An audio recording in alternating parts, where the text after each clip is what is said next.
Hello, Motorheads. If you've been following this project, you know what time it is, and if you haven't, well, go back and watch my earlier videos because it's spline time. Farley's saying hello over there. I don't know if you could hear her yawning. My good girl.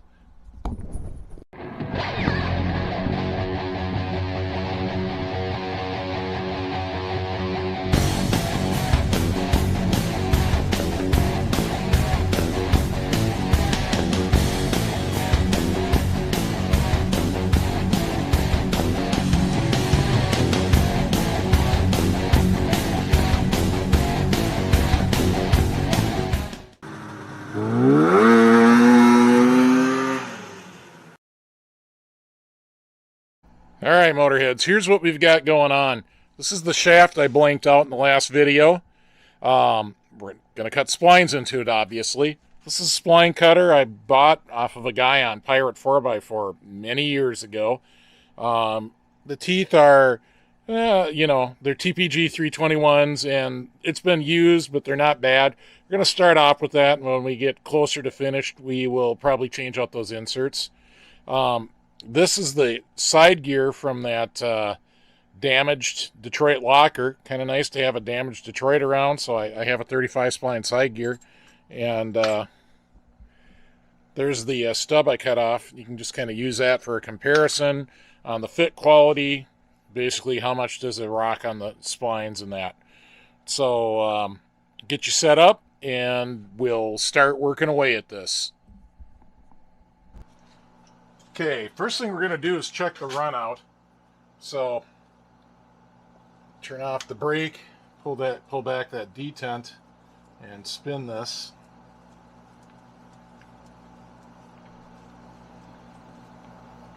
This is pretty good, actually.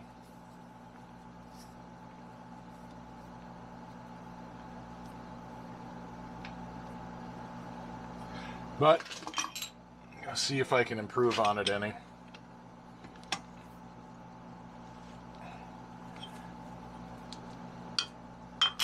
Really didn't have it tight, so that probably is going to change it drastically.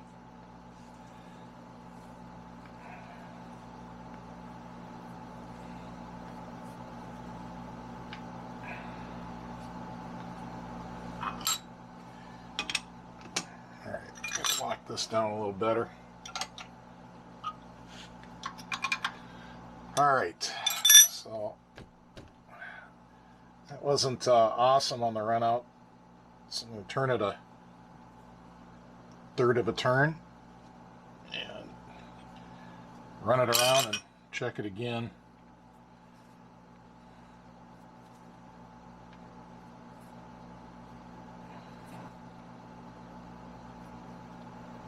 All right, 3 thou run out. That's probably as good as I'm going to get it. I mean, this is a 3-jaw chuck.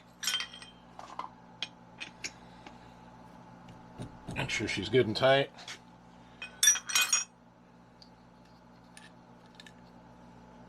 All right, next check is going to be the alignment along the x-axis.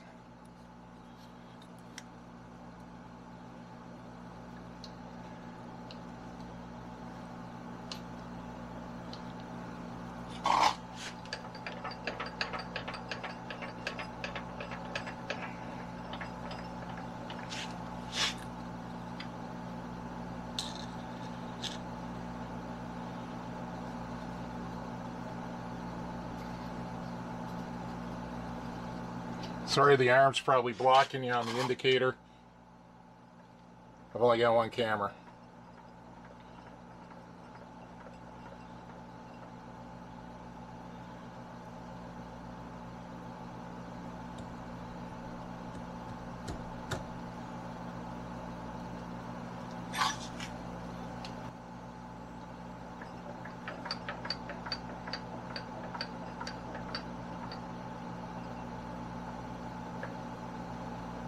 Pretty close.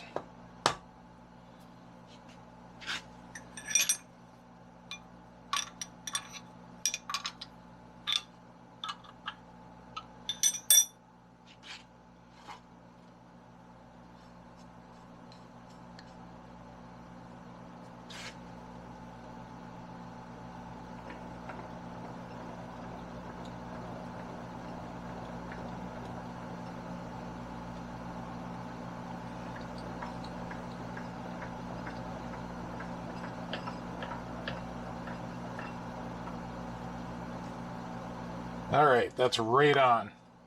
So we'll lock all these down on the super spacer.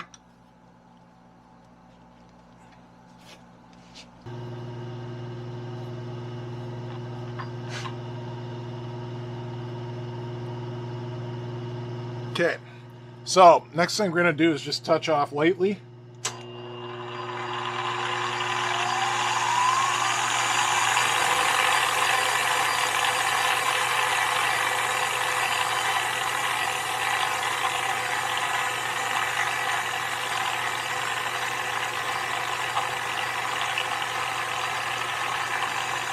All right, we just touched.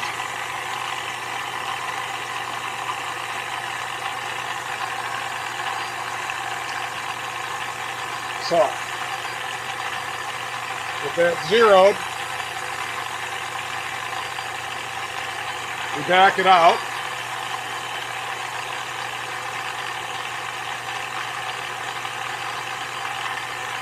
And we need to go half the diameter, so I mic'd it out.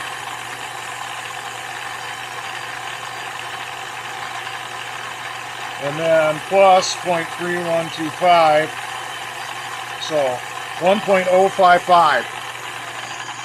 Don't know why I left the quill running. 1.055 is how far we need to move down. And you can see I do have a graduated dial here, so just got to count out the turns and do it. 1, 2, 3.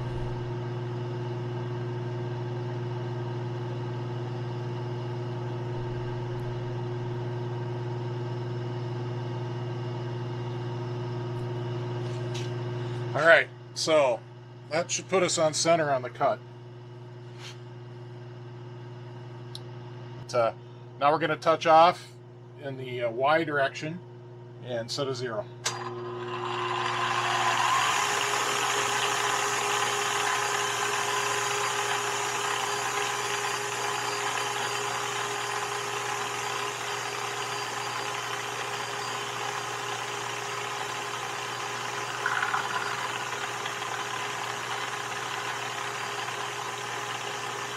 All right, so there's my 0 on the Y.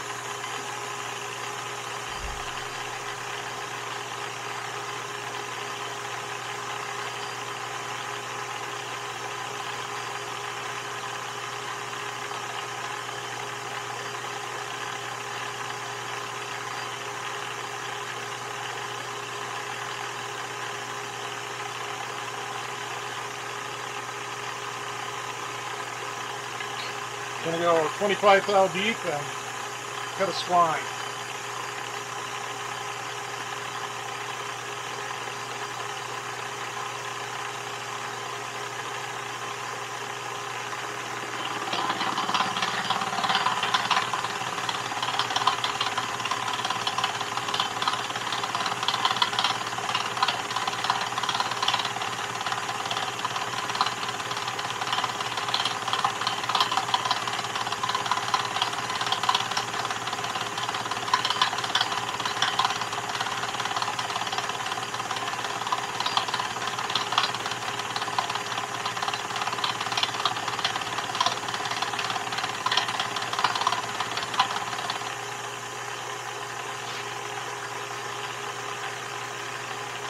All right, that's a pretty good length on the spline.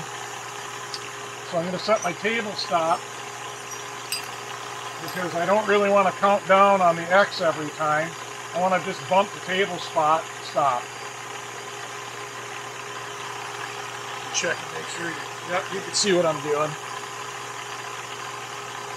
We're going to start working our way around and cutting these splines.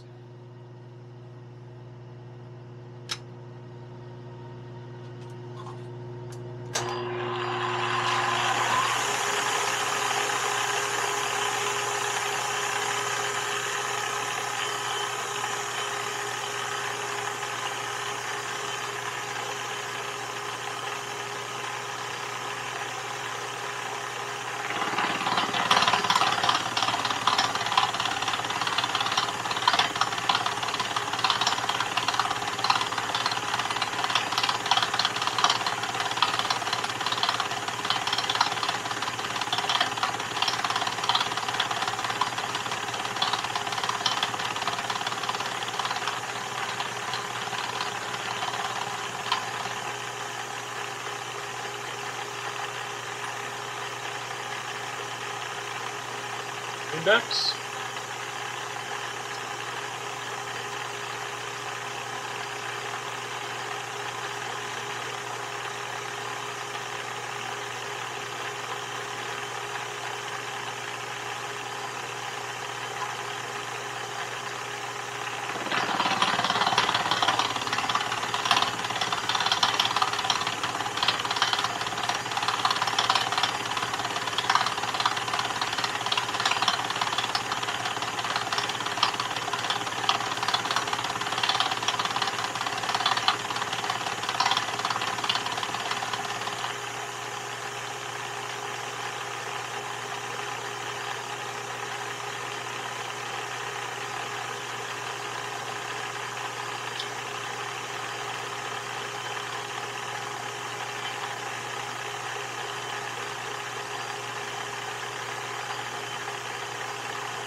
Okay, so what we're doing here is measuring over wires. You get these at any machinist supply house. It's just a bunch of different diameter wires, 3 of each size. And most people would use a rubber band, but every rubber band I have in my shop is dry rotted. So in this case, because I have an odd number of splines, I need to use all 3. If I had an even number, I could obviously use just 2. I don't know, there's probably charts and things you can look up, but I picked some that sit down there nice, and you know, they're about halfway out. And just kind of get her in there and mic on it. All right. So with those, we are at 1 inch, 499 thousandths. So we're 1 thou. I don't know if I'm close enough. We're 1 thou under 1.5 inches there. So I'll set that up over here on the one we just cut, and we'll see how big that is. All right, we got that set up there. Take a quick measurement.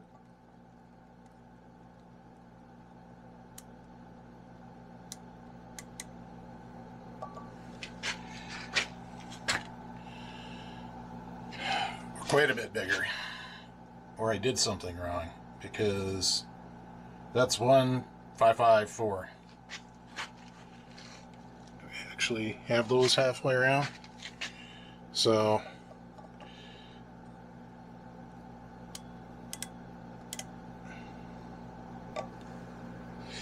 what I'm guessing is that I am not actually even sitting down in the groove, just that these are hovering up above, because I need to go quite a ways further. So I'm going to dial in another 10 thousandths of an inch and keep on chugging with this.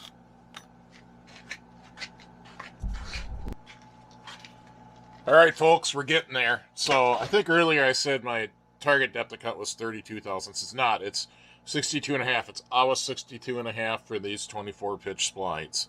So I subtracted my, radial difference. So I ended up slightly undersized by 7.5 thou per side.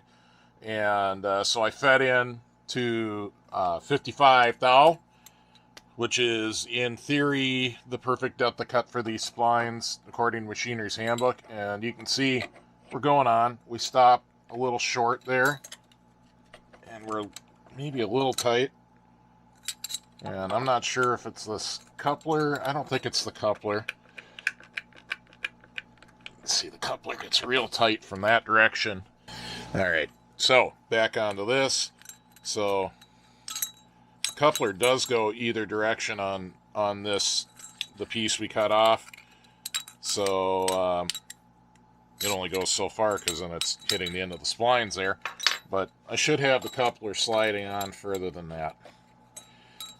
So I'm going to go one, it's close. I'm going to take off one more pass, just a couple thou, and then it'll be perfect. It is a long process. There's no doubt about that. I've made quite a few passes around this to reach this depth, and one more pass and get it perfect, and I'll be happy. All right, folks, here we are. Made my final round of light cuts. So this is the last fit on the milling machine. I'll show you what we got going on here. All right, so there's the shaft still set up in the mill. About to tear down the setup, but I'll show you quick how it fits. So this is the side coupler from the bad Detroit. And you can see it's got play. The play is perfect. It's just exactly what it is on this cutoff shaft. So I'm real happy with that. I did cut the splines a little long. I don't know. No reason not to. The sealing surface is still good. These jaws actually have a slight gap. They don't touch on the sealing surface. Don't know if you can see that on camera. So that's all good. And around here on the back side, I just thought I'd show you a couple things on indexing. So this is the brake, and you can't really see it, but there it is turning on and off. Right there is where the brake turns on and off. And then this is the dog that engages those teeth. So literally I just turn off the brake, pull back the dog, and clock it one tooth, lock it in, hit the brake, and cut. So that all worked out great. Took a little longer than it needed to because I, screwed up on my math early on. But as soon as I realized what the right depth of cut was, I was there in 2 passes. So life's good, and bring it back after it's deburred and test fit it in the housing. All right, over here at the deburring station, also known as the vise, all I did to deburr it was used a 1/4 inch right angle grinder with a roll lock, ran around, and then I used a few of these little roll cartridges and just ran up and down and deburred it so it won't cut the seal. Farley says this is not fun. Farley wants to go play ball. So, yeah, that's it. I'm going to test fit it in the housing next. All right, so here we are. I have the shortened axle shaft installed in the shortened housing. Everything fits good, as you can see here. I'm pretty happy with that fit. So I know this isn't really a good DIY for most people. This is not a super common job, but I thought people might enjoy seeing how this is done. If you've ever considered doing it yourself, you can now you can know what's involved. It's just machine work. There's nothing crazy. It's no different than making a gear. So with that said, thanks for watching. Like, share, and subscribe.